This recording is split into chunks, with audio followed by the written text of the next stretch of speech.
तो आज हम लोग पढ़ेंगे द लॉ ऑफ फोकस। अभी तक हमने जितने लॉ पढ़े उसमें सबका जो जिस्ट निकल रहा है वो यही कि जो हम करते हैं उसके प्रति हमारी ही सारी रिस्पॉन्सिबिलिटी है। अगर हमको ग्रो भी करना है या जो कुछ भी है, वो सब चीजें के लिए जिम्मेदार हम हैं। Dividing focus between multiple things simultaneously can make the mind cluttered and cause negativity and frustration। जो हम लोग जनरली करते हैं, अगर इस पर ध्यान दें कि हमारा फोकस कभी भी सिंगल माइंड नहीं होता है, और हम इसको मल्टीटास्किंग क्या है कि हम बहुत ज्यादा प्रसन्न होते हैं कि हम एक ही समय में कितने सारे काम कर सकते हैं। तो ये जो हमारे मल्टीपल थिंग्स जो हम एक साथ करते हैं, ये हमारे माइंड को सिर्फ क्लटर करता है। जितना भी कचरा हम कह सकते हैं वो सारा एक साथ हमारे अंदर भरता है, और जब हम उस कार्य को पूर्ण नहीं कर पाते हैं, अपना 100% नहीं दे पाते हैं, तब हमारे अंदर नेगेटिविटी और फ्रस्ट्रेशन हमारे अंदर धीरे धीरे आने लगता है। हमारे अंदर क्यों नेगेटिविटी और फ्रस्ट्रेशन आता है, इसका सिर्फ कारण इतना ही होता है कि एक समय में हम एक काम को नहीं करते, और उसको संपूर्ण ना कर पाने के कारण ये सारी चीजें हमारे अंदर उत्पन्न होती हैं। This is why the law of focus stresses the importance of focusing on a single thing at a particular time। तो इसीलिए लॉ ऑफ फोकस कहता है कि अगर आप एक समय में एक ही बात के ऊपर फोकस करें, केवल एक ही कार्य को करते रहें, अपना 100% उसको दे दें, और उसके बाद आप दूसरे कार्य को स्टार्ट करते हैं, तो उसमें आपको सक्सेस मिलेगी, आपको सेटिस्फैक्शन मिलेगा, और आपका जो एंड प्रोडक्ट, जो आपका रिजल्ट होगा, वो बहुत अच्छा होगा। तो कभी भी ये कोशिश ना करें, जैसा कि जो हाउसवाइफ्स स्पेशली होती है, वो चारों तरफ अपने हाथ पैर फैलाती है, हर काम को करने की कोशिश एक ही समय में करती है, और उसके बाद क्या होता है, जब किसी भी कार्य में, और ये होगा ही होगा, एक समय होता है कि हम बहुत एफिशिएंट होते हैं, हमारा माइंड बहुत शार्प होता है, लेकिन जैसे जैसे उस जो ओवरवर्कड हो जाता है, तो हमारे माइंड की शार्पनेस कम हो जाती है, और हम चीजों को भूलने लगते हैं। हमारे अंदर वो स्ट्रेंथ नहीं होती, वो स्टेमिना नहीं होता है, वो जो एबिलिटी होनी चाहिए वो नहीं होती है, तो धीरे धीरे वो खत्म होने लगती है, और हम चीजों में अपने आप से देखते हैं कि वो नेट रिजल्ट हमको नहीं मिल रहा है जो हमको पहले मिलता था। और ये इस समय होली के टाइम पे या कोई भी फेस्टिवल आता है, तो हमारा यही शुरू हो जाता है, हम खाना भी बना लें, हम घर भी सजा लें, हम ये भी कर लें, हम चिप्स पापड़ भी बना लें, हम ये हर चीज पे हम दौड़ते हैं।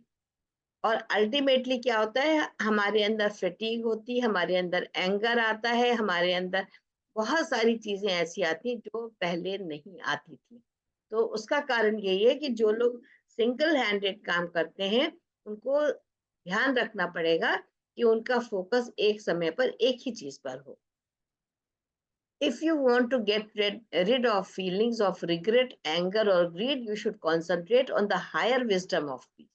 अगर आप चाहते हैं कि आपके अंदर किसी भी प्रकार का रिग्रेट ना आए कि अरे ऐसा हो गया, ऐसा हम नहीं करते तो अच्छा होता, एंगर हमारे अंदर ना आए, ग्रीड हमारे अंदर ना आए, लालच, किसी प्रकार का क्रोध ना आए, तो उसके लिए हमें सबसे पहले क्या करना पड़ेगा कि अपने अंदर से इन फीलिंग्स को निकालना पड़ेगा, और हायर विजडम जो कि हमें शांति प्रदान करती है, उसके ऊपर कंसंट्रेट करना पड़ेगा। और हायर विजडम हमारी क्या कहती है कि आपको अगर शांति चाहिए, तो आप लॉ ऑफ फोकस पर पूरी तरह से ध्यान दें कि एक समय में एक ही काम को करें, लेकिन उसको अपने अपने टाइम पेस लें, अपना सब कुछ लेकर के तब उसको करें। Focusing on too many things at once can slow you down and lead to frustration and negativity। हमारी जो कैपेबिलिटी है वो स्लो डाउन हो जाती है जब हम बहुत ज्यादा चीजों को अपने मन में एक साथ रखते हैं, तो वो हमें फ्रस्ट्रेशन 100% होगा, क्योंकि हम वो रिजल्ट नहीं ला पा रहे होते हैं। That is why the law of focus encourages you to concentrate on one thing at a time. ये बचपन में भी हम लोगों ने इस चीज को पढ़ा था, एक पोएम होती थी या प्रोवर्ब था कि one thing at a time is done well is a very good rule as many can tell। ये बहुत बचपन में नर्सरी क्लास में हम लोगों ने सीखा था और अब समझ में आता है कि क्यों कहा जाता है, लेकिन हम इसको अभी भी मानते नहीं है और बहुत सारी चीजों को एक साथ करते हैं। If you focus on higher values like love and peace, then you are less likely to be distracted by heavy feelings of resentment, greed or anger. अगर हम हायर वैल्यूज को अपने अंदर रखते हैं, हमारे अंदर प्रेम की भावना ज्यादा हो, पीस की भावना ज्यादा हो, हम शांति पूर्वक काम कर रहे हो, तो हमारे अंदर से जो नेगेटिव फीलिंग्स होती हैं जो हमको दुखी करती हैं, वो धीरे धीरे खत्म हो जाएंगी। तो हमारा डिस्ट्रैक्शन खत्म हो जाएगा, जो हैवी फीलिंग्स है उससे हम बच सकते हैं। बशर्ते हमको ये ध्यान रखना पड़ेगा कि हम उन वैल्यूज के ऊपर काम करें। हमारे यहाँ पास क्या शांति होनी चाहिए, तो शांति कैसे आएगी? अगर हम लॉ ऑफ फोकस पे काम करेंगे तो ऑटोमेटिकली हमारे अंदर शांति आएगी, क्योंकि हमें पता है इस टाइम पेस में हमको एक ही काम को खत्म करना है। तो हम धीरे धीरे करके और जब उसे पूरा कर लेंगे तो आप देखेंगे कि आपके अंदर क्या फीलिंग आएगी, तो खुद से आप महसूस कर सकते हैं। बहुत सारे काम करे और सब बिगाड़ के आ गए, एक काम करा लेकिन 100% करा तो उसका मजा अपना और ही होता है। तो इसलिए हमेशा कोशिश ये करिए कि एक समय पे एक ही चीज पर फोकस करें। इसके बाद जो नेक्स्ट हमारा इम्पोर्टेंट लॉ है, the law of hospitality and giving. हम लोग देना बहुत कम जानते हैं। ज्यादातर हमारी इच्छा होती है कि हम दूसरे से क्या पाएं, क्या मिल जाए हमको। वो किसी भी स्वरूप में हो, चाहे वो प्यार हो, चाहे वो मटेरियलिस्टिक वर्ल्ड की चीजें हो या वो स्पिरिचुअल वर्ल्ड की हो, कहीं की भी हो, तो हमेशा हमारी इच्छा होती है कि हमको मिले। This law of Karma states that you should give and commit to the things that have made you the person you are. कहते हैं कि ये जो हॉस्पिटैलिटी का लॉ ये कहता है कि आप जो आज बने हैं, जो आपकी पर्सनालिटी है, वो किस कारण से बनी है? कि जो कुछ भी आप अभी तक करते आए, जो कुछ भी आपके कमिटमेंट्स थे, जो कुछ भी आपने अब तक करा है, उसके अकॉर्डिंगली आज आपकी पर्सनालिटी बन के निखर के आई है। आप जैसे भी हैं वो उसी के कारण से हैं जो आपने अब तक करा है। It focuses on the impact of your actions. ये किसके ऊपर फोकस करता है? कि क्या आपके एक्शंस का इम्पैक्ट था, and the reflection of your simpler understanding of the energy surrounding you. कि आपने जो एक्शंस करे हैं उसका क्या इम्पैक्ट था, और कैसे जो भी कुछ चीजें आपके साथ घट रहती हुई उसको आपने किस प्रकार से ग्रहण किया है, और उसका रिफ्लेक्शन आपका कैसा था। तो वो जो अंडरस्टैंडिंग अगर आपके पास आ जाए, समझ में आ जाए कि जो एनर्जीज आपके चारों तरफ है वो कैसी है। हम लोग हमेशा एक्शन रिएक्शन में ही रहते हैं, हमेशा हम वही रिफ्लेक्ट करते हैं जो हमारे सामने एक्शंस हो रहे होते हैं, उसी पर हम रिएक्ट करते हैं। तो for instance, if you wish to reside in a world of love and peace, आप कैसा वातावरण चाहते हैं ये आपको समझना है। कि अगर आप पीस का, लव का वातावरण अपने चारों तरफ चाहते हैं, आप चाहते हैं कि लोग आपसे खुश रहें, आपको पीस मिले, आपको प्रेम मिले, तो you need to turn your efforts into creating such an environment. तो आपका प्रयास क्या होना चाहिए कि अगर आपको लव और पीस चाहिए, तो आपको एक ऐसा वातावरण अपने चारों तरफ तैयार करना पड़ेगा कि आपको रिटर्न में वही चीज मिले।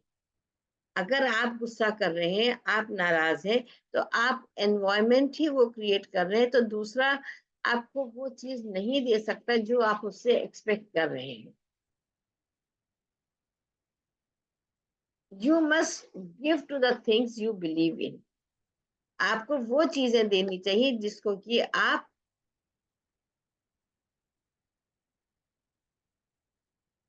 जिसमें आपका विश्वास है, जो चीज आप समझते हैं आपके लिए बेहतर है, वही चीजों को आप क्रिएट करें, वही एनवायरनमेंट आप क्रिएट करें। This law helps you understand the importance of your action. ये लॉ हमें क्या समझाता है कि क्या इम्पोर्टेंस है। Understand the importance of your action. आपके जो कर्म है, जो कुछ भी आप कर्म करते हैं, जो कुछ भी आपके एक्शंस हैं, जो भी आप लोगों को दिखाते हैं अपने आप को, अपना जो स्वरूप आप दूसरों को दिखाते हैं, रिफ्लेक्टिंग योर डीपर बिलीव्स। वो क्या एक्शन है, वो कैसे रिफ्लेक्ट होता है कि आपके डीपर बिलीव्स कैसे, आपकी परवरिश कैसे हुई, आप किस वातावरण में पले हैं, आपने अब तक जीवन को किस स्वरूप में समझा। अगर आपने उसको, आपके लिए लाइफ इजी नहीं रही होगी, आपकी लाइफ में बहुत सी प्रॉब्लम्स रही होंगी, तो आप हमेशा वैसे ही बिहेव करेंगे, तो वैसा ही वातावरण आप क्रिएट करेंगे। अगर आपके जीवन में कठिनाइयां रही है तो आप दूसरे को भी वही चाहेंगे कि वो भी उसी कठिनाई में रहे, ना भी चाहे तो भी आप वही अपने डीपर बिलीव्स को रिफ्लेक्ट करेंगे, और वैसा ही एनवायरनमेंट क्रिएट हो जाएगा।